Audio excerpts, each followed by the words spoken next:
কিছু কিছু মানুষের স্বভাব কেমন বলো তো, মানে আয়ের থেকে ব্যয় বেশি করে ফেলা। তারা না মানে আশেপাশের মানুষজন, আত্মীয় স্বজন, মানে তাদের সাথে স্ট্যাটাস মেনটেন করে চলার চেষ্টা করে। মানে এদিকে ট্যাকে নেই টাকা, ট্যাকে অর্থ নেই, রোজগার নেই, সেদিকে হচ্ছে দামি দামি পোশাক আশাক পরবো, দামি দামি খাবার খাবো, এদিকে রোজগার নেই, না ধার করে চালাচ্ছে। এ বকছে, সে বলছে, এ রাস্তা থেকে অপমান করছে, মানে ধার করে শোনা। আর সেটা ধারটা কি করে শোধ করবে সেটা ভাবছে না। ঘরে ঝগড়া যেটি লাগছে তবুও সে স্ট্যাটাস মেনটেন করে চলার চেষ্টা করছে। এই যে সংসারের অভাব অনটন দূর করতে হলে কি করতে হবে জানো তোমার?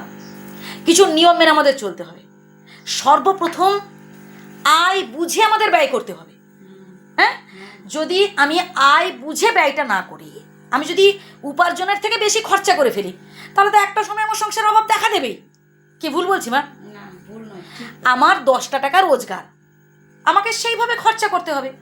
আমি 10টা টাকা রোজগার, আমি যদি 20 টাকা খরচা করে ফেলি, মানে 10 টাকার পেরিয়ে চলে যাচ্ছে, লোকের থেকে ধার করে চালাচ্ছি, 20 টাকা খরচা করে ফেলছি।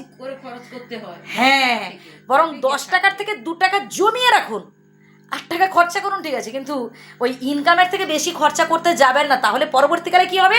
সংসারের অভাব দেখা দেবে, অশান্তি দেখা দেবে, স্বামী স্ত্রীর ঝগড়াঝাটি, অশান্তি শুরু হবে। এর পরের পয়েন্টটা তো আরও গুরুত্বপূর্ণ। সেটা হচ্ছে আমরা প্রচুর পরিমাণে বেহিসাবি খরচা করি। ধরো কোনো একটা জিনিস কিনতে আমরা বাজারে গেলাম, এবার সাইটে ধরো সবজি কিনতে বাজারে গেলাম, এবার সাইটে এমন একটা জিনিস চোখে পড়ে, আমার ভালো লেগে গেল, শখ, কিনে ফেললাম। কিন্তু এই জিনিসটা যদি আমি এই মুহূর্তে না কিনি, আমার তেমন কোনো অসুবিধা হবে না, আমার শখের বসে কিনছি, দাম কম, ঠিক আছে।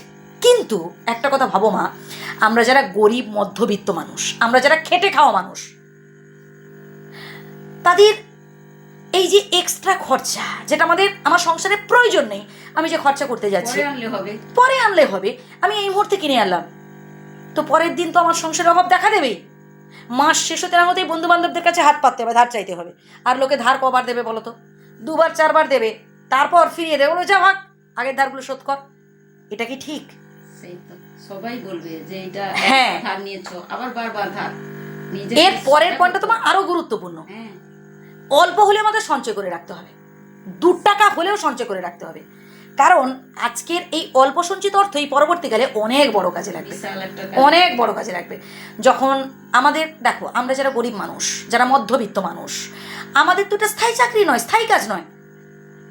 আজ হাত পা চলছে, খাটাখাটনি করতে পারছেন, যখন হাত পা চলবে না, খাটাখাটনি করতে পারবেন, তখন কে খেতে দেবে? সেটা ভাবতে হবে। তাই অল্প হলেও আমাদের সঞ্চয় করে রাখতে হবে। যে কথাগুলো বললাম বন্ধুরা, প্রথম থেকে শুনুন, আশা করি উপকৃত হবেন। সবাই ভালো থাকবেন, সুস্থ থাকবেন, টাটা।